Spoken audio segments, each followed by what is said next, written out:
Muchas gracias, señor presidente.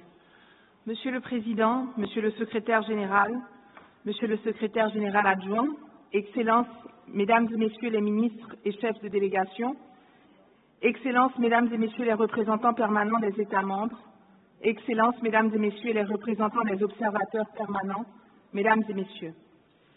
C'est avec un immense honneur que je vous adresse les salutations les plus cordiales de leur Excellence, les membres du Conseil présidentiel de transition de la République d'Haïti, présidé par M. Edgar Leblanc-Fils, ainsi que celles du Premier ministre, le Dr Gary Conille. En leur nom, je vous transmets les vœux de succès et de pleine réussite pour les travaux de cette 54e session ordinaire de l'Assemblée générale. Je félicite chaleureusement le secrétaire général de l'OEA, M. Luis Almagro, pour l'organisation remarquable de cette session.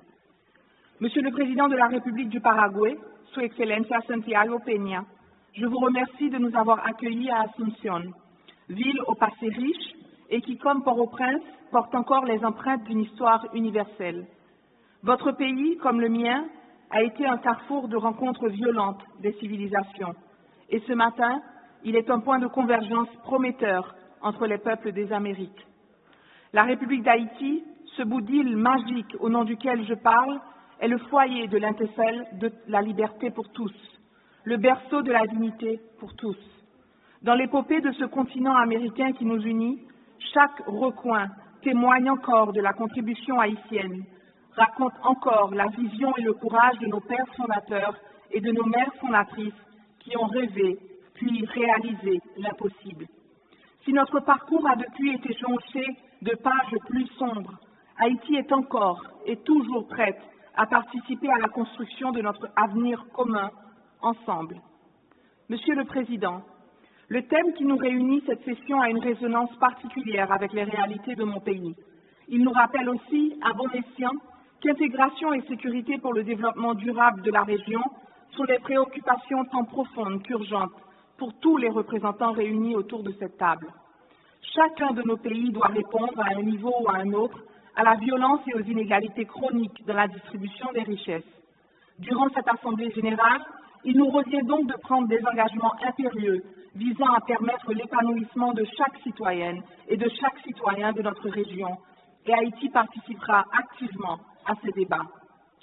Chers collègues, oui, Haïti est confronté à des défis majeurs. Encore. L'insécurité a trop longtemps paralysé notre trajectoire. Les crises multifactorielles exacerbent les souffrances de nos compatriotes, forçant trop d'entre eux à se résigner à la périlleuse entreprise de la migration. Des centaines de milliers de déplacés internes naviguent encore, sans repère, un quotidien incertain, livrés à eux-mêmes sur les parvis des églises. Au début de cette année, l'instabilité politique a menacé jusqu'au fondement de notre société. Elle a ébranlé notre foi dans un avenir meilleur et asphyxié nos élans. L'hémisphère entier a ressenti ces secousses. Pourtant, à Port-au-Prince, les bougainvilliers ont recommencé à fleurir entre les fils barbelés. Le cliquetis des dominos se désigne dans les quartiers où le bruit des armes se tue. Les files d'élèves en uniforme tracent dès l'aube les rues de la capitale.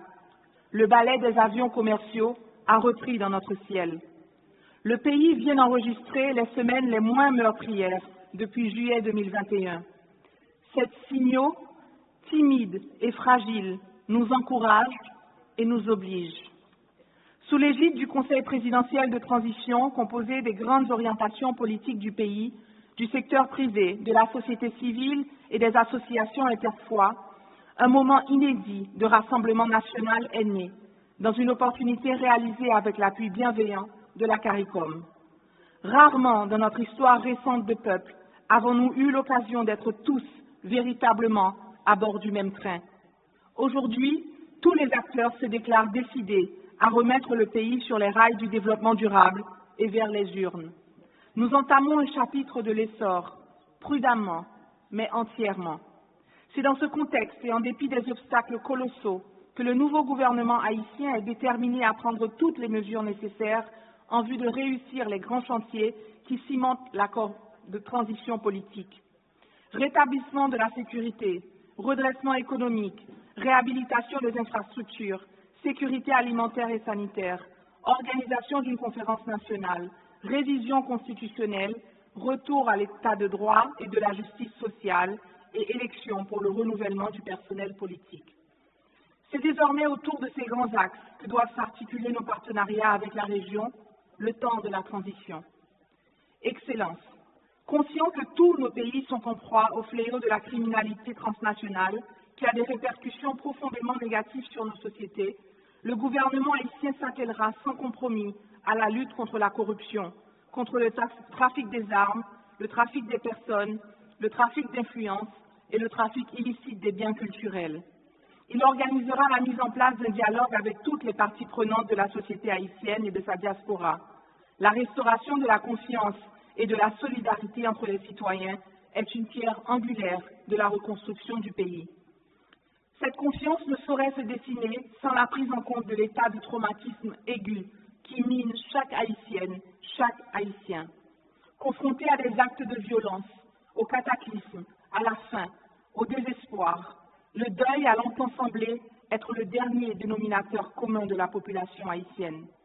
Nous tous portons, malgré nous, le poids de pertes indicibles, perte de l'enfance, perte de l'innocence, perte d'une maison, du droit à l'éducation, de proches et de parents, du droit à l'identité, de l'espoir, perte de sens. Cette lourde taxe psychosociale atteint particulièrement les enfants et les femmes. Il nous revient, à l'heure où nous osons à nouveau imaginer une relance, à l'heure où nous pouvons affirmer avoir échappé de près au basculement dans le vide, de penser à eux, d'accorder dans tous nos projets la priorité aux mécanismes de soutien psychologique, d'encadrement pour les victimes de viol et d'accès à la justice, de réinsertion pour les mineurs enrôlés dans les gangs, d'appui aux adolescentes devenues mères malgré elles. Il nous revient d'avoir, en leitmotiv des chantiers d'État, l'objectif de penser ensemble les plaies béantes que nous maquillons pour rester debout.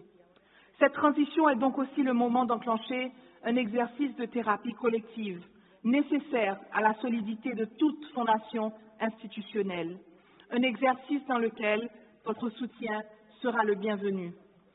Conscient des pertes majeures encaissées par le secteur économique haïtien à toutes les échelles, nous comptons briser le cycle de croissance économique négative qu'Haïti connaît depuis 2019. Dans nos échanges ici et tout au long de cette transition, vous m'entendrez articuler au nom d'Haïti des invitations à l'investissement. Vous m'en proposez des engagements afin de retenir et fidéliser nos partenaires commerciaux, de contribuer à la création d'emplois, de soutenir les petites et moyennes entreprises, de revitaliser l'économie en exploitant les ressources locales et en stimulant l'innovation et l'entrepreneuriat, particulièrement dans le domaine des arts, de l'artisanat et des nouvelles technologies. Conscient aussi que plus de 5 millions d'habitants sont en situation d'insécurité alimentaire, remédier à cette conjoncture est un pari qu'avec vous, nous pouvons et nous devons gagner. Nous le devons à cette jeunesse haïtienne qui, loin de vouloir se heurter aux dangers des parcours migratoires ou à la brutalité de l'exil, a soif de contribuer à l'avancement de son pays, de rester sur sa terre pour laquelle elle garde un attachement viscéral, au sein de laquelle elle voudrait rester apprendre, travailler, investir, s'épanouir, rester vivre dignement chez elle. Mesdames et messieurs, il y a environ 48 heures, les autorités de la police nationale d'Haïti ont accueilli le premier déploiement des soldats d'un pays frère, le Kenya, dans le cadre de la mission multinationale d'appui à la sécurité. Touchés par l'esprit de service panafricain de ces hommes et de ces femmes, nous espérons aussi que cette mission sera la dernière fois où Haïti aura à faire recours à une telle démarche pour appréhender son avenir. Mais afin qu'elle soit la dernière fois, il est impératif que cette mission aboutisse pleinement à ses objectifs aux côtés de la police nationale haïtienne. Je vous dis donc en des mots très clairs que c'est le moment de soutenir Haïti. C'est le moment de contribuer au renforcement de notre héroïque police nationale et de nos forces armées, tout en remerciant les partenaires qui ont déjà contribué par un soutien financier, technique ou en personnel, particulièrement les États-Unis d'Amérique, qui n'ont fait l'économie d'aucun effort pour arriver à cette première étape. Nous appelons toute cette Assemblée à un appui massif et urgent à cet effort critique. Le moment pour garantir un lendemain meilleur pour tous les Haïtiens et pour toute la région c'est maintenant. Aujourd'hui, l'investissement certain en Haïti est dans le rétablissement de la sécurité, la condition sine qua non à toute autre retombée positive pour la population haïtienne. Dans l'idéal si noble qui anime la Nuestra América de José Martí, ma démarche ici transcende un appel à l'aide adressé à nos voisins de la région. Elle représente une invitation, une main tendue au convite, cette chaîne traditionnelle de soutien fraternel, de solidarité mutuelle dans l'effort, afin de récolter ensemble la stabilité et la paix régionale. Nous vous invitons à vous camper aux côtés d'une Haïti décidée à être à nouveau forte, car l'histoire nous a appris que nos triomphes ont toujours été mis au bénéfice de tous nos frères et de toutes nos sœurs de l'humanité. Chers voisins, arrivés d'une capitale criblée et meurtrie, je voudrais vous confier ici le murmure de l'espoir, vous dire qu'il existe à nouveau le crépitement de la vie. Depuis quelques semaines, il émerge une audace fragile, mais tangible, de toute la population haïtienne, qui aspire à transformer l'espérance en nouveau dénominateur commun, décidée à réaliser l'impossible, encore une fois. Je vous confie ici la force des Haïtiens qui savent que l'expression de notre culture, de notre identité, de notre essence est et sera toujours un acte de résistance, un pied de nez à la terreur. Comme ces artistes qui dansent encore à Port-au-Prince, altiers, puissants, qui semblent exorciser la douleur qui pèse sur tout un peuple. Comme eux, il nous revient aujourd'hui de regarder en face et ensemble les causes et les perpétrateurs de nos malheurs et de les éradiquer à jamais. Merci, merci en pile, Aïbobo.